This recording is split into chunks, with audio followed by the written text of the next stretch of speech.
नमस्कार, बुलेटिन में स्वागत है आप सभी का। आपके साथ मैं हूं सोनल दहिया। खबरों की शुरुआत बड़ी खबर के साथ करेंगे।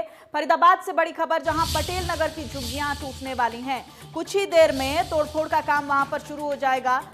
नहर किनारे बनी झुग्गियों पर बुलडोजर चलेगा। बवाल की आशंका को देखते हुए पुलिस बल को वहां पर तैनात किया गया है। ये बड़ी जानकारी आपको दे रहे हैं। कुछ ही देर बाद वहां पर कार्रवाई शुरू होगी और जिस तरह से लोग वहां पर इतने समय से बसे हुए हैं तो उनके भीतर भी गुस्सा है। वहां बवाल की आशंका भी नजर आ रही है। फरीदाबाद से आपको हम ये बड़ी खबर दे रहे हैं। फरीदाबाद के पटेल नगर की झुग्गियां टूटने वाली हैं।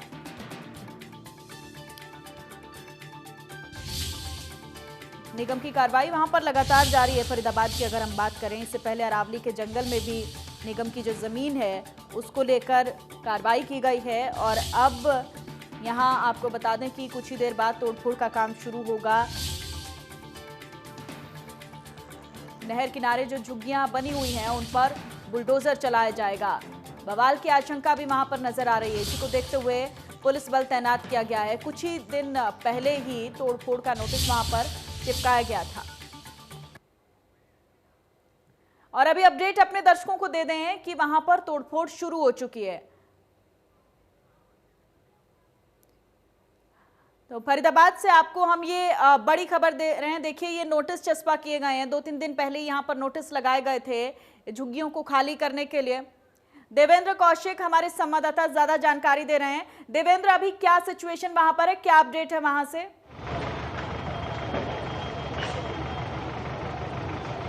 सोनल, बिल्कुल जैसा कि हमने बताया था 10 बजे के 11 बजे कार्रवाई शुरू हो जाएगी, तो ठीक 11 बजे तोड़फोड़ की कार्रवाई पटेल नगर की झुग्गियों में शुरू कर दी गई। और मैं आपको अपने पीछे दिखाऊं तो देखिए, बाकायदा यहाँ जेसीबी मंगाई गई है और जेसीबी से ये जो तमाम झुग्गी हैं उनको तोड़ने की कार्रवाई शुरू की गई है। और तमाम जो विरोध था लोगों का, झुग्गी वासियों का, उनको भारी पुलिस बल को यहाँ तैनात कर यहाँ से हटा दिया गया है। और आप साफ तौर से अगर मैं पीछे तक दिखाऊं तो ये तमाम जो मकान यहाँ बने हुए हैं, आप इन्हें झुग्गी का नाम दे रहे हैं बेशक, लेकिन ये मकान है पूरी तरह से, जिसको विभाग के अधिकारी झुग्गी बता रहे हैं, वो पूरी तरह से मकान यहाँ बन चुके हैं। बड़े बड़े मकान हैं। आप देख सकते हैं कि 2 मंजिल तक के भी यहाँ मकान बने हुए हैं, जिनको अब यहाँ से हटाया जा रहा है। और सिंचाई विभाग के अधिकारियों की कोशिश यही है कि पूरी तरह से इस इलाके को खाली करा लिया जाए। बिजली विभाग को सूचित किया गया है, बिजली यहाँ की कटवाई जा रही है। इसके साथ साथ में मैं अगर दिखाऊं तो देखिए, सभी तमाम झुग्गी वासियों, जो मकान मालिक हैं, उनके सामान को बाहर निकलवा दिया गया है। और ये सिंचाई विभाग की जमीन है, सरकारी जमीन है। इसके साथ अगर आपको दिख रही हो तो पीछे ये गुरुग्राम नहर,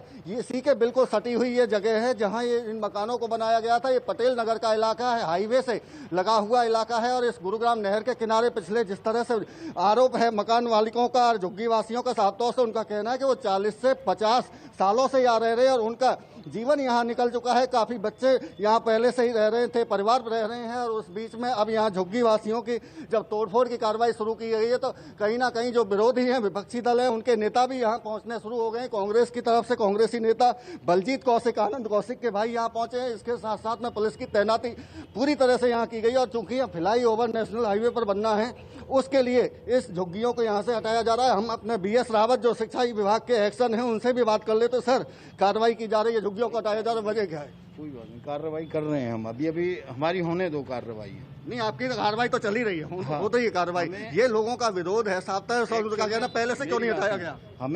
हमें जमीन की जरूरत है, हमें काम करना है इस जमीन पे। हमने इसको नहर की उसके लिए तो क्या उसी जमीन को हटाएंगे आप जिसकी जरूरत है आपको, या बाकी जो सरकारी जमीन है उसका क्या होगा?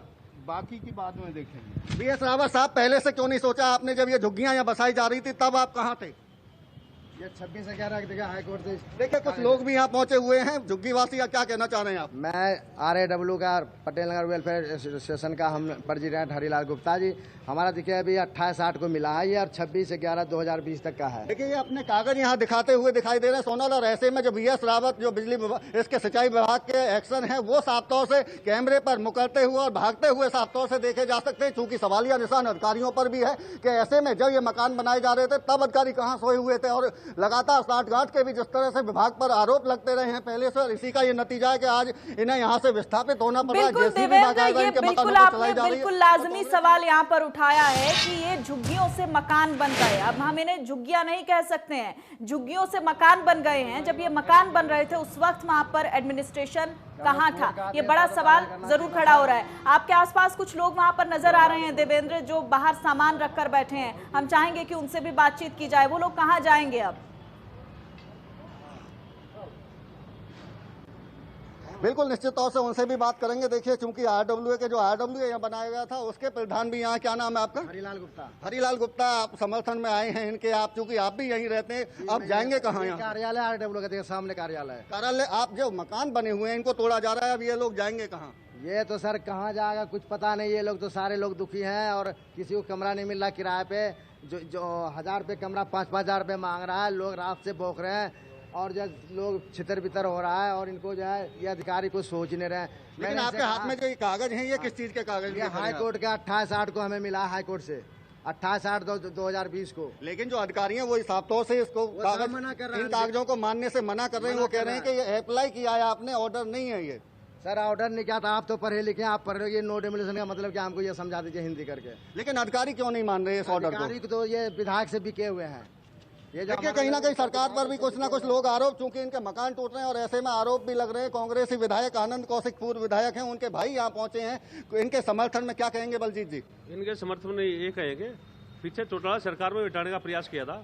हमने पूरा जंग लड़ा था इनके लिए, गरीबों के लिए। करीब 45-50 साल से बेचारे लोग, गरीब लोग अपने बच्चे बैठे हुए हैं यहाँ, अपने पालन पोषण कर रहे हैं अपने बच्चों का पेट काट कर छोटा छोटा मकान बनाया है इन्हें। आज कांग्रेस राज में भी हटा जाता था, पर उनको बिठाने की व्यवस्था की जाती थी। कांग्रेस राज जी 8 महीने पहले भी इसी तरह की कार्रवाई को अंजाम देने की कोशिश की गई थी, लेकिन कहीं ना कहीं जिस तरह से मीडिया में इंडिया न्यूज हरियाणा ने इनकी बात को उठाया और उस टाइम सरकार को अपना फैसला बदलना पड़ा था और एक बार फिर दोबारा से ये 8 महीने बाद कार्रवाई। 8 महीने ये गुमराह करने का काम कर रहे हैं। पहले दुष्यंत चौटाला जी आए थे, इनको आश्वासन दे गए थे। आज गरीब आदमी बेचारे रोड पे घूम रहे हैं। छोटे छोटे गरीब आदमी कहाँ जाएंगे ऐसे हालात में? सरकार कहती है महामारी के टाइम में घर से बाहर मत निकलो। बिल्कुल, ऐसे में कहाँ जाएंगे? ये सीधी सी बात है। सोनल, एक बार फिर मैं दोबारा देखिए उसी जगह पर आपको लेकर चलता हूँ जहाँ तोड़फोड़ की कार्रवाई एक बार शुरुआत की गई है और इस बीच में मैं आपको दिखा दूं, भारी पुलिस बल यहाँ मौके पर तैनात किया गया है। महिला पुलिसकर्मियों को यहाँ तैनात किया है ताकि कोई जो झुग्गीवासी हैं या मकान मालिक हैं वो विरोध ना कर सकें। और ये मैं आपको सामान देखिए, नहर किनारे अगर सामान रखा हुआ है, आप खुदे तौर से इनके सामान को बाहर निकलवा कर रखवाया गया और ये तोड़फोड़ की जो कार्रवाई है अब अंजाम देना उसको शुरू कर दिया है। जेसीबी बाकायदा इनके मकानों पर बुलडोजर चलाने शुरू कर दिए। ऐसे में सवाल यही उठ रहे हैं सोनल कि जो बीएस रावत जो सिंचाई विभाग के एक्शन है वो कहीं ना कहीं इंडिया न्यूज हरियाणा के कैमरे से भागते हुए दिखाई दिए, सवालों से बचते हुए साफ तौर से दिखाई दिए हैं। क्योंकि सवाल इंडिया न्यूज हरियाणा का यही है कि ऐसे में जब इन मकानों को यहाँ बसाया जा रहा है, आप सरकारी जमीन से बता रहे हैं, सिंचाई विभाग की जमीन बता रहे हैं। बिल्कुल देवेंद्र, हमने सवाल उठाए आज से 8 महीने पहले भी इंडिया न्यूज हरियाणा ने सवाल उठाए। उन सवालों का जवाब तो नहीं मिला, लेकिन कहीं ना कहीं ये जरूर हुआ कि उस पर स्टे लग गया और वो लोग जो हैं वो अपने घरों में रहे। लेकिन अब जो है, अब हालात देखिए आप, कोरोना काल चल रहा है, महामारी के समय में वो लोग कहां जाएंगे, उनका कोई ठिकाना नहीं। लेकिन अब वहां से सामान निकालना शुरू कर दिया गया है। मैं फिर से चाहूंगी कि कुछ लोग जो हैं वो आपके आसपास नजर आ रहे हैं देवेंद्र, उनसे बात की जाए, क्योंकि पहले भी हमने तस्वीरें देखी, वो बहुत परेशान कर देने वाली तस्वीरें थी। रोते बिलखते लोग हमने कैमरे पर दिखाए और तब कहीं ना कहीं जाकर प्रशासन की तरफ से ये हुआ कि हाँ अब हम इन झुग्गियों को नहीं तोड़ेंगे। लेकिन अब हालात फिर से वैसे ही बनते चले जा रहे हैं, तो लोग कहां जाएंगे ये बड़ा सवाल है। उनसे हम चाहेंगे कि उनकी जुबानी हम इंडिया न्यूज हरियाणा पर एक बार फिर से सुनवाएं।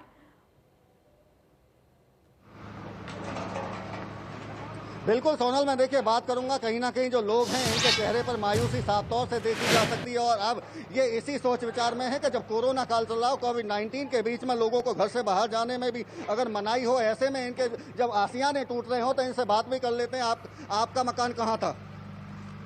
पीछे है देवाल पे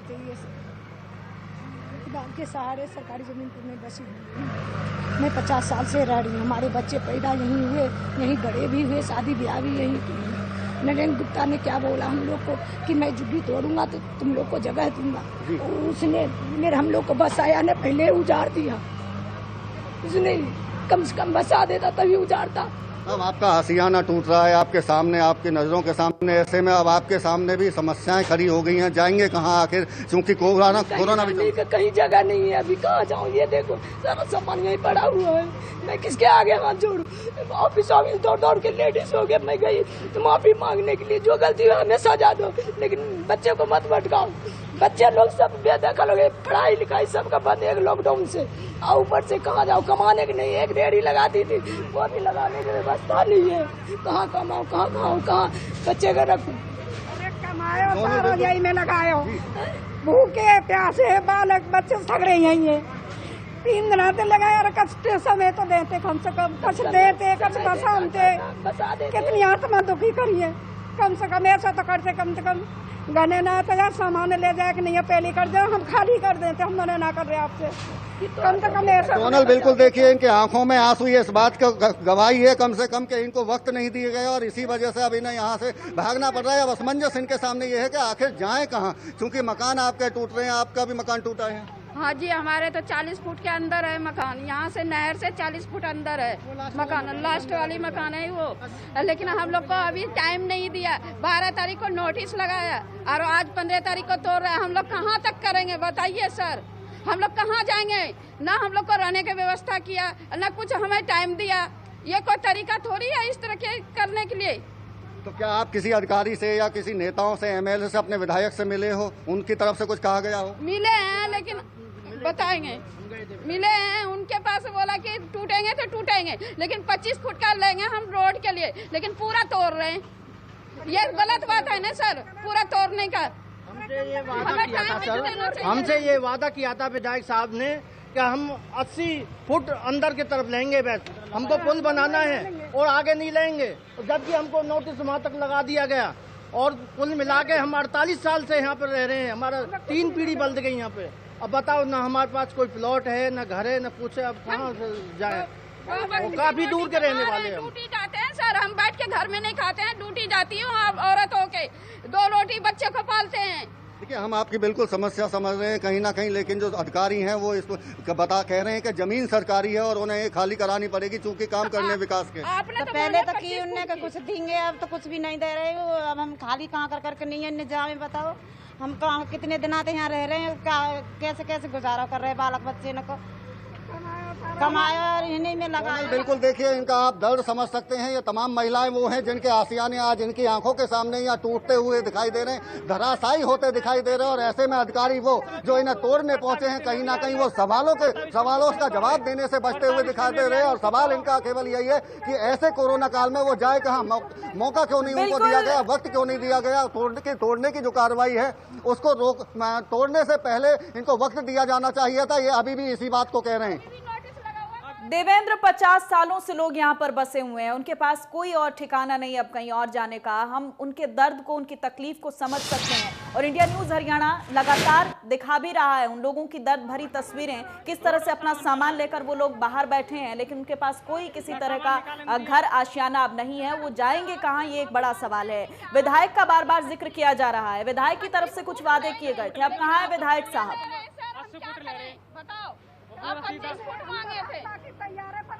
बिल्कुल सोनल, अगर देखिए विधायक की बात करें तो ये फरीदाबाद विधानसभा का क्षेत्र पड़ता है और यहाँ से बीजेपी के विधायक हैं नरेंद्र गुप्ता। जब 8 महीने पहले ऐसे ही इनके पास मकानों को तोड़ने की तलवार लटकी थी तो उनकी तरफ से भी इस बात का क्रेडिट लिया गया था कि सरकार से उनकी बात की गई है, सरकार के बीच में बात करने के बाद में उनके मकानों को तोड़ने से रुकवा दिया गया है। लेकिन एक बार दोबारा जब ये कार्रवाई हो रही है तो कहीं ना कहीं विधायक से ये तमाम झुग्गीवासी मकान मालिक मिले हैं, उनकी तरफ से भी ये साफ कर दिया गया है कि कुछ डेवलपमेंट के काम करने हैं, फ्लाईओवर यहाँ से बनना है, तो ऐसे में यहाँ से इनको हटाना जरूरी है। और लेकिन सबसे बड़ा सवाल सोनल यही है कि विस्थापित जो पुनर्वास की नीति है, पुनर्वास की नीति को आखिर सरकार अमली जामा क्यों नहीं पहनाना चाहती है? क्योंकि पहले भी इस तरह के मकान दिए गए हैं, आशियाना गरीबों के लिए बनाए गए। बिल्कुल देवेंद्र, यही तो एक बड़ा सवाल है कि लोगों के पास कोई आशियाना नहीं है, उनके बसने की अब कोई जगह नहीं है और कोई व्यवस्था सरकार की तरफ से नहीं की गई और उनके आशियानों को इस तरीके से तोड़ा जा रहा है।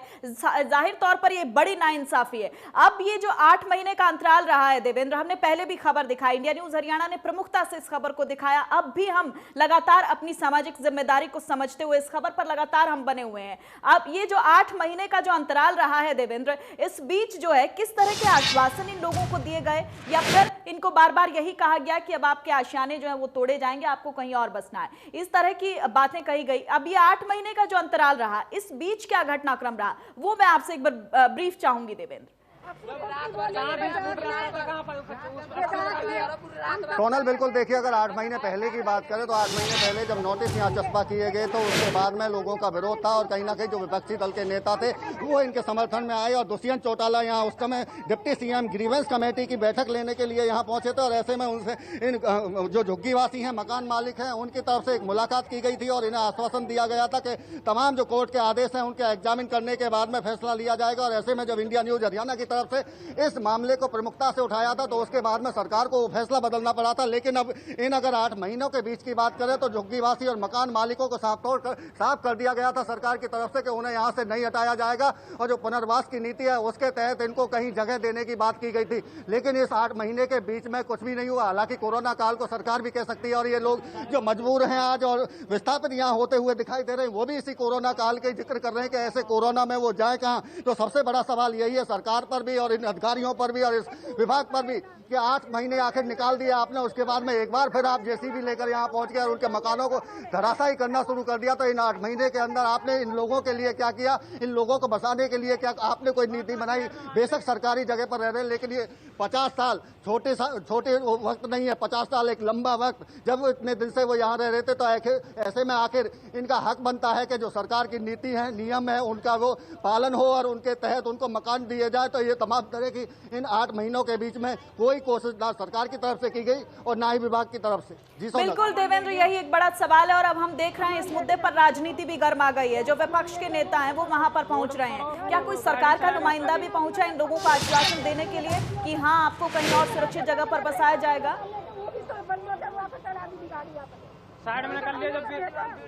देखिए, अभी तक सोनल अगर बात करें तो सरकार की तरफ से कोई नुमाइंदा नहीं पहुंचा है। हालांकि जो तमाम अधिकारी हैं वो यहां जरूर पहुंचे हैं और लोगों के विरोध को देखकर यहां पुलिस की जो तैनाती है वो आप साफ तौर से देख सकते हैं कि दूर दूर तक पूरी तरह से फोर्स को तैनात कर दिया गया ताकि लोगों का विरोध ना हो और ऐसे लोगों को जो पहले से ही सस्पेक्टेड थे उनको पहले हिरासत में लेकर यहाँ से दूर कर दिया गया। और इसके बाद में आप देखिए, मैं दिखाऊं, देखिए शोर लगातार इनकी तरफ से ये विरोध आप देख सकते हैं पूरी तरह से। लेकिन कुछ लोगों को यहाँ से पहले ही हटा दिया गया था। और अब सरकार के अगर नुमाइंदे की बात करें तो केवल और केवल सरकार के जो अधिकारी हैं, विभाग के जो अधिकारी हैं वो केवल यहाँ हैं और उनके जेसीबी यहाँ है और उनके हथौड़े यहाँ पहुंच चुके हैं केवल। और इस पर तोड़फोड़ की जो कार्रवाई है वो अमली जामा उसको पहनाया जा रहा है। जी सोनल। देवेंद्र, वहां पर अब कौन कौन अधिकारी मौजूद हैं और कितने घरों को तोड़ा जाएगा वहां पर? अगर हम देखें तो कितनी झुग्गियां उस एरिया में हैं और कितनी झुग्गियों को तोड़ने का नोटिस वहां पर जारी किया गया है फिलहाल?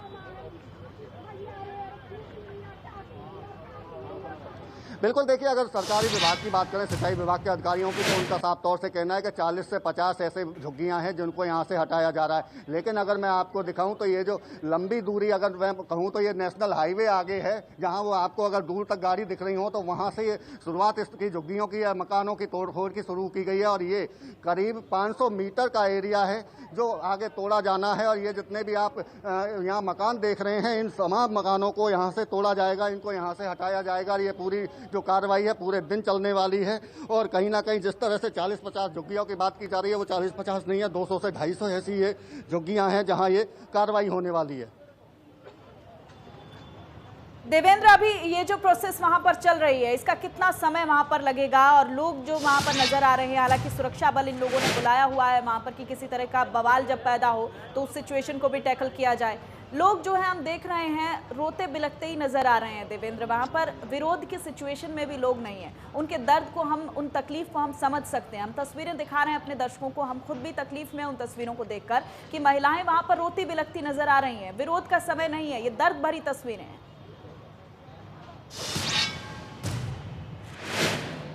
बिल्कुल सोनल, देखिए इससे बड़ा दर्द उनके लिए क्या हो सकता है कि उनके मकानों को जब धराशायी किया जा रहा हो, और वो भी तब जब उसके पहले 8 महीने पहले सरकार उनको आश्वासन दे चुकी हो और कहीं ना कहीं इस बात को लेकर आगे बढ़ चुके थे कि अब सरकार उनके मकानों को नहीं तोड़ेगी। लेकिन एकाएक अगर 4 दिन का नोटिस देकर किसी के मकान को तोड़ा जाए तो आप दर्द हम भी बखूबी समझ सकते हैं। और उन लोगों पर क्या अब इस वक्त बीत रही है, आप साफ तौर से उनके जो उनकी ही जवानी आप सुन चुके हैं कि वो रोते बिलखते हुए बच्चे और सामान सड़कों पर रखा हुआ, रास्ते में रखा हुआ। मैं आपको दिखाऊं तो देखिए ये जो नहर है, गुरुग्राम नहर है, गुरुग्राम नहर को जब यहाँ खोदा गया था 1966 में, तो उस वक्त में ये जो जमीन सिंचाई विभाग की थी, तो यहाँ कुछ लोग खुदाई करने वाले जो लोग थे इस नहर की, वो किनारे पर बसे हुए थे। लेकिन धीरे धीरे वो किनारे पर बसते बसते बाकी के और लोग भी यहाँ आकर बसते चले गए, और ऐसे में जो विभाग के अधिकारी थे वो कहीं ना कहीं सोए हुए नजर आए। और कहीं ना कहीं उनको जब ये ध्यान नहीं आया कि ये सरकारी जमीन है और इस पर जो कब्जे किए जा रहे हैं उन कब्जों को पहले से ही हटाया जाए। अगर पहले से ही ये कार्रवाई की जाती तो शायद ये नौबत नहीं आती कि इस तरह से इतने बड़े स्ट्रक्चर यहाँ बन जाते और पक्के मकान 2-2 मंजिल के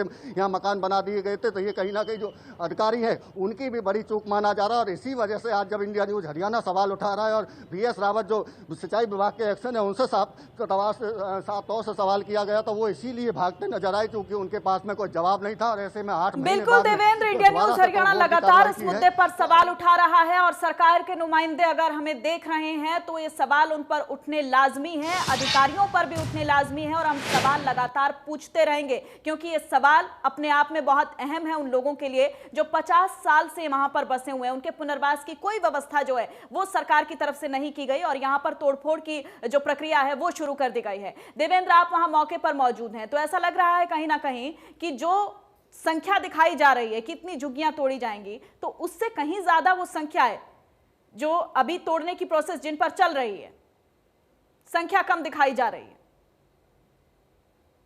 बिल्कुल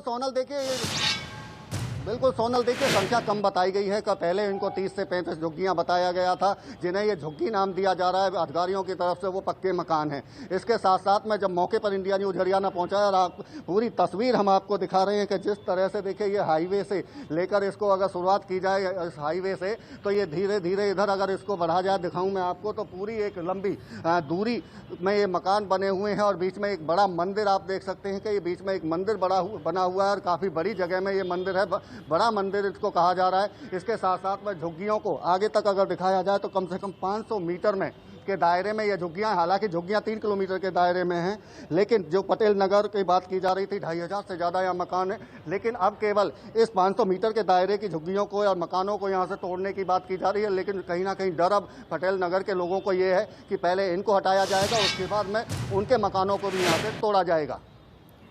बिल्कुल देवेंद्र, अभी हम वहां पर बात करें तो कितना समय वहां पर लगेगा उन लोगों को और किस तरह का उनका रवैया नजर आ रहा है? वहां के लोगों के लिए कोई आश्वासन की उम्मीद नजर आ रही है क्या? क्योंकि हम देख रहे हैं कि लगातार में, जैसे मैंने पहले भी कहा, कि विपक्ष के लोग वहां पर पहुंच रहे हैं। क्या सरकार तक कोई बात पहुंची है? किसी तरह के आश्वासन की उम्मीद नजर आ रही है उन लोगों के लिए?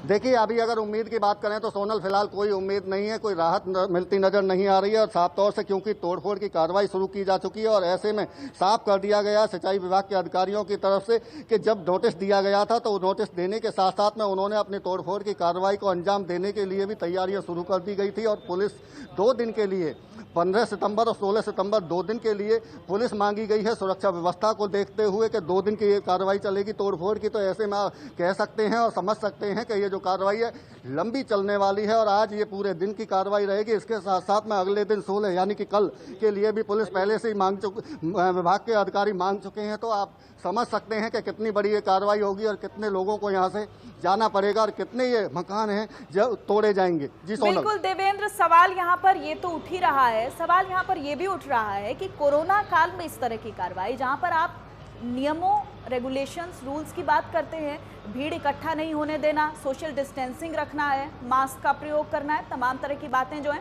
वो कही जा रही हैं। और इसी बीच जो है आप एक भीड़ को इस तरीके से छोड़ देते हैं कि उसका कोई ठिकाना ही नहीं है। वो लोग जाएंगे कहाँ, इस बात की कोई उनके पास श्योरिटी ही नहीं। तो सवाल यहाँ पर यही खड़ा हो रहा है कि क्या आपको यही समय मिला था इस तरह की कार्रवाई के लिए?